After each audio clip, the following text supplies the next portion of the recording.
अगे वधदे होए दस्सी हुकूमत ने बानी PTI उत्ते गद्दारी का मुकदमा चलाने का इंदिया दिता। सैनेटर राणा सनाउल्लाह आखते ने बानी PTI उत्ते गद्दारी का मुकदमे का इम्कान रद्द नहीं किया जा सकता। जे तहरीक इंसाफ इस पैगाम को मजाक समझेगी तो वह नुकसान चुकेगी।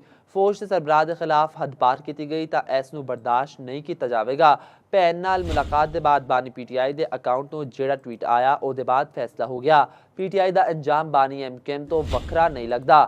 हुण एक PTI अडियाला बन रही है तो एक PTI पाकिस्तान।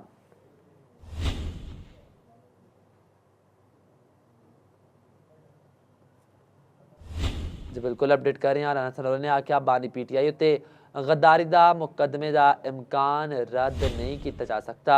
जे तहरीक इंसाफ इस पैगाम को मजाक समझेगी तो वह नुकसान चुकेगी। जे तहरीक इंसाफ चाहती है कि फौज के सरबराह के खिलाफ हद पार करेगी तो इस बर्दाश्त नहीं किया जाएगा।